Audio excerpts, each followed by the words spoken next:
Newton ने 3 laws of motion दिए थे। पहला था लॉ ऑफ इनर्शिया, जिसे फर्स्ट लॉ ऑफ मोशन भी कहते हैं। तो फर्स्ट लॉ ऑफ मोशन ये है कि अगर कोई बॉडी रेस्ट में है तो वो रेस्ट को मेंटेन करना चाहती है। अगर वो बॉडी यूनिफॉर्म स्पीड से स्ट्रेट पाथ पर चल रही है तो वो स्ट्रेट पाथ पर चलती रहेगी जब तक कि उसके ऊपर कोई एक्सटर्नल फोर्स न लगा दिया जाए। यहाँ पर 2 वर्ड, एक तो रेस्ट और दूसरा the state of uniform motion in a straight line, key word है। इसका दूसरे स्टेटमेंट ये पॉसिबल है कि every body in the universe continues in its state of rest और the state of uniform velocity in uniform velocity unless an external force applied on it. यहाँ पर जो word the state of uniform velocity है, it is a substitute of the state of uniform motion in a straight line. अगर कोई body straight path पर constant speed से चल रही है, यानी इसकी स्पीड मेंटेन है और डायरेक्शन मेंटेन, यानी उसकी वेलोसिटी मेंटेन है, इसीलिए the state of uniform motion in a straight line can be replaced with the state of uniform velocity. तो यहाँ पर इसको लॉ ऑफ इनर्शिया क्यों कहते हैं? पहली बात, यहाँ पर हम एक बात देख रहे हैं, जो रेस्ट में है वो रेस्ट को मेंटेन करने की टेंडेंसी रख रहा है, जो मोशन में है वो मोशन को मेंटेन करने की टेंडेंसी रख रहा है।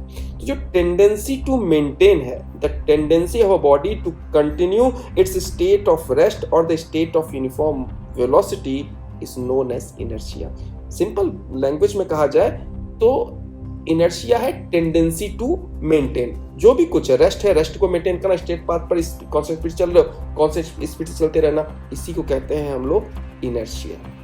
तो फिर इनर्शिया कितने टाइप का होता है? 2 किस्म का होता है। बेसिकली 2 किस्म, लोग 3 किस्म का बोलते हैं, लेकिन बेसिकली 2 ही किस्म का इनर्शिया होता है। एक इनर्शिया ऑफ रेस्ट, दूसरा inertia of motion. Inertia of rest क्या चीज है? कोई चीज रखी है, रेस्ट पे रखी हुई है, जैसे टेबल पे बुक रखी हुई है तो रखी रहेगी जब तक कोई इसे उठाता नहीं है। एक चेयर है, रखी है तो रखी रहेगी, क्योंकि जब तक कोई इसे हिलाएगा नहीं, पुश नहीं करेगा तो वहां से जाएगी नहीं। तो कहते हैं साहब, it is the tendency of body to continue its state of rest. अगर रेस्ट को मेंटेन करने की टेंडेंसी है तो फिर वो कहलाएगा इनर्शिया ऑफ रेस्ट। अब जैसे आप एक गाड़ी में बैठे हुए हो, गाड़ी चलते सडन रुक जाए तो क्या होता है? हमारा सर आगे की ओर लड़ जाता है, या गाड़ी खड़ी हुई थी, हम खड़े हुए थे, अचानक एकदम से एक्सलरेट करती तो हम पीछे को झटका खाते हैं। ऐसा क्यों होता है? ऐसा इसलिए होता है कि हमारी बॉडी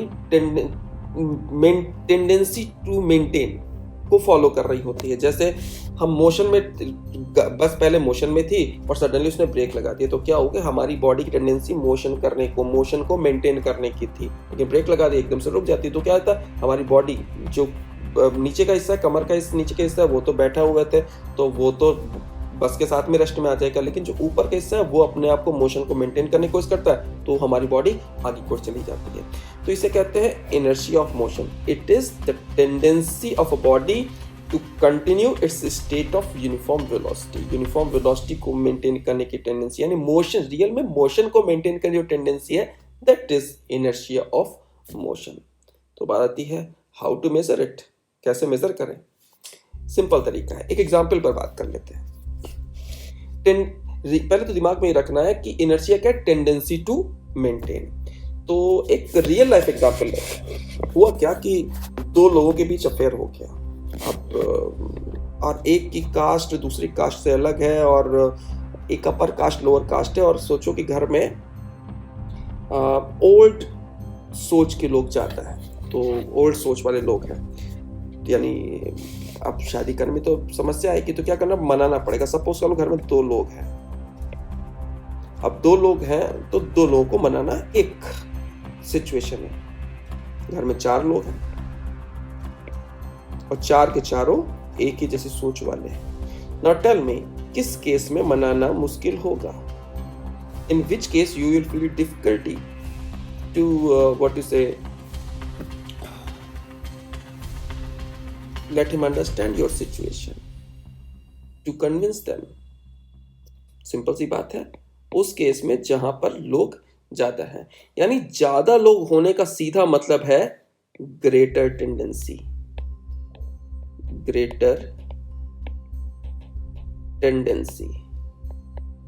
और कम लोग होने का मतलब है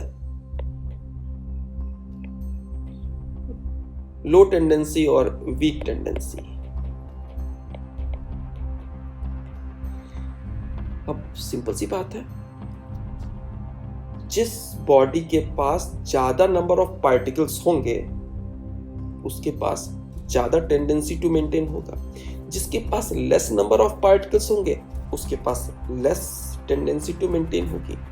अब अगर ग्रेटर नंबर ऑफ पार्टिकल को मास में कन्वर्ट करने की कोशिश करें तो सिंपल सी बात है, greater number of particle means greater mass, greater number of particle means greater mass, and it means what?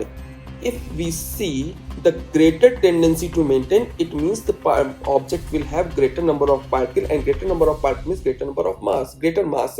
It means mass is the measure of inertia. ज्यादा मास होगा, ज्यादा टेंडेंसी टू मेंटेन होगी। तो whatsoever inertia we had learned over here, it is the inertia associated with linear motion. अगर body free to move है, rest में हो या मोशन कर रही हो, तो वहां जो इनर्शिया डिस्कस होता है ये वही inertia, that is inertia associated with linear motion. Linear motion से सीधा मतलब अगर बॉडी अपने, यू मे से translatory motion, you may say the better word is we should use the word translatory motion.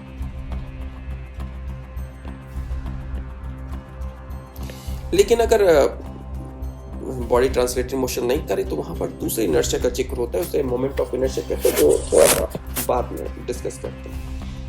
फिर बात आती है न्यूटन के सेकंड लॉ। तो न्यूटन सेकंड लॉ के रियल में दो स्टेटमेंट हैं। एक स्टेटमेंट वो तो जनरल हमें पढ़ा दिया था, दूसरा स्टेटमेंट वो जो हमें समझना चाहिए, जो प्रैक्टिकल एस्पेक्ट में, न्यूमेरिकल एस्पेक्ट में ज्यादा हेल्पफुल है।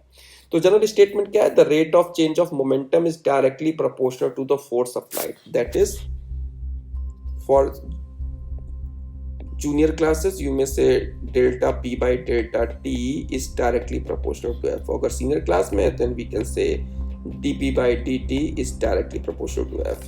तो कहते हैं the rate of change of momentum is directly proportional to the force applied and the change in momentum takes place in the direction of applied force. जिस direction में this change, we can use the word and this change, rather the change is this change in momentum takes place in the direction of applied force. जिस direction में force लगाएंगे उसी direction में momentum में change आ रहा होगा। तो ये तो वो स्टेटमेंट जनरली यहाँ पढ़ाया जाता है, लेकिन जो प्रैक्टिकल एस्पेक्ट वाला है वो थोड़ा सा अलग है, ज्यादा मीनिंगफुल है। कहते हैं साहब when any force is applied on a body which is free to move. अच्छा, यहाँ पर फ्री टू मूव क्या है? फ्री टू मूव नहीं है तो ठीक है, हम वहां पर नेट फोर्स की बात करेंगे। तो जो बॉडी फ्री टू मूव नहीं है उसके ऊपर दूसरे फोर्स लग रहे हैं तो वहां पर नेट फोर्स की बात करी जाती है, लेकिन जनरली हम यहाँ पर फ्री टू मूव को डिस्कस कर सकते हैं तो थोड़ा इजी रहेगा समझने में। कहते हैं sir when any force is applied on a body which is free to move an acceleration is always produced in the body in the direction of applied force. The produced acceleration is directly proportional to the force applied. ध्यान से, अगर कोई body रखी हुई है, अगर ये body है, इसके ऊपर हमने फोर्स लगा दिया, अगर फोर्स का डायरेक्शन ये है, this is the direction of force, then definitely an acceleration will always produce in this direction. जिस डायरेक्शन फोर्स है उसी डायरेक्शन में एक्सेलरेशन पैदा होगा। अब बात आती है, ज्यादा फोर्स लगाएंगे तब ज्यादा एक्सेलरेशन आएगा, कम फोर्स तब कम ज्यादा एक्सेलरेशन आएगा। तो सिंपल से एग्जांपल बात कर लेते हैं। आप एक पेंसिल ले लो और पेंसिल के ऊपर पोलाइटली फ्लिक करो इसको फिंगर से, तो क्या होगा? थोड़ी दूर जाएगी। बहुत तेज फ्लिक करो तो क्या होगा? ज्यादा दूर तक जाएगी। अब ऑब्जेक्ट वही का वही है, हो क्या रहा है कि कम फोर्स लगाया तो एक एक्सेलरेशन, दूसरा फोर्स लगाया तो ज्यादा एक्सेलरेशन। तो इसका मतलब क्या हो गया कि when we apply a greater force we will get greater acceleration. अच्छा, अब दो ऑब्जेक्ट लेते हैं, एक पेंसिल लेते हैं, एक चेयर लेते हैं। अब दोनों को सेम एनर्जी से फ्लिक करो, सेम फोर्स से फ्लिक करिए, तो क्या होगा? पेंसिल ज्यादा डिस्टेंस ट्रेवल करेगी as compare to the chair. क्यों? क्योंकि चेयर के पास मास ज्यादा है, यानी मास ज्यादा है तो एक्सेलरेशन कम है, और मास कम है तो एक्सेलरेशन ज्यादा है, यानी acceleration will be inversely proportional to the mass. Combined effect में बोला जाए तुम कह सकते हैं साहब A proportional to F by M और M A proportional to F और F proportional to M A. तो फाइनली के एम ए आता है, फिर के की वैल्यू 1 हो जाती है, then final result F equal to M A.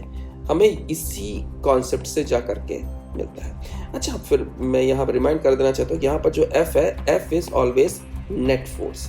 F is always net force. ये हमेशा नेट फोर्स का सीधा मतलब होता है कि अगर कई सारे फोर्स लग रहे हैं तो रिजल्टेंट फोर्स की बात आपको वहां पर करनी होगी। मैथमेटिकली अगर देखना चाहें तो कैसे देख सकते हैं, हम कहेंगे साहब F इक्वल टू हमारे पास है ma, तो A इक्वल टू क्या होता है, delta V by delta T होता है। और अगर सीनियर क्लास में है तो A इक्वल टू हम बोलेंगे dV बाई dt बोल देंगे। तो कह देंगे साहब F इक्वल टू कितना हो गया, m delta V by delta T. यहाँ पर बोलेंगे तो कहेंगे साहब m dP by dt। oh sorry, it is F equal to m dV by dt। तो m डेल्टा v क्या चीज़ है, what is m delta v? m delta v is delta p। और m dv क्या है, m dv is dp, that is change in momentum, it is the change in momentum in both the cases. So we can say F is equal to delta p by delta t, that is a statement, the rate of change of momentum is directly proportional to the force applied. फिर बात आती है Newton के third law की। Third law क्या था, वही जो रोज की अपनी ज़िंदगी में है, अगर किसी ने आपको मारा तो आप भी उसको मार देते हैं। That is to every action there is equal and opposite reaction, but action and reaction takes place on opposite bodies. Suppose करो जब भी माँ ने गुस्से में आपके गाल पे एक लगाया, तो रियल में क्या होता है कि मम्मा के हाथ आपके गाल पे लगे, तो हाथ पाम ने एक फोर्स आपके गाल पे लगाया, और उसी रिस्पेक्ट में आपके गालों ने एक फोर्स मम्मा के हाथ पे भी लगा दिया, तुरंत का तुरंत। To every action there is equal and opposite reaction. जितना फोर्स मम्मा के पाम ने आपके गाल पे लगाया, उतना ही फोर्स आपके गाल ने मम्मा के पाम पे लगाया। हाँ, दोनों को अलग अलग महसूस होता है, क्योंकि एक तो इमोशंस होते हैं, दूसरी बात फेस की स्किन ज़्यादा सेंसिटिव होती है और पाम की थोड़ी सी उसके कंपेयर में तो कम ही सेंसिटिव होती है।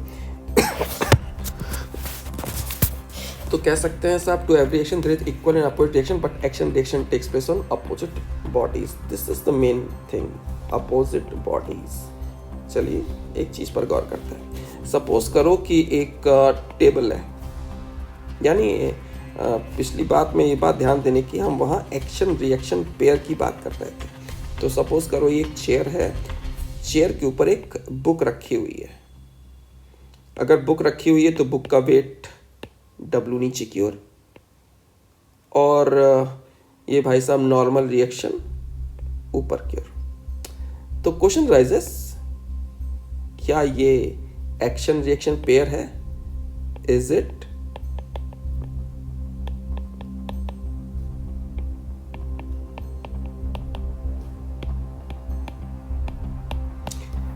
क्वेश्चन कहां से आ रहा है? दो बातें हैं। अगर ये एक्शन रिएक्शन पेयर है तो एक बॉडी पेयर क्यों है? अगर ये एक्शन रिएक्शन पेयर नहीं है तो फिर ये एन है क्या चीज? सो I will discuss this thing in the next lecture. Thank you so much.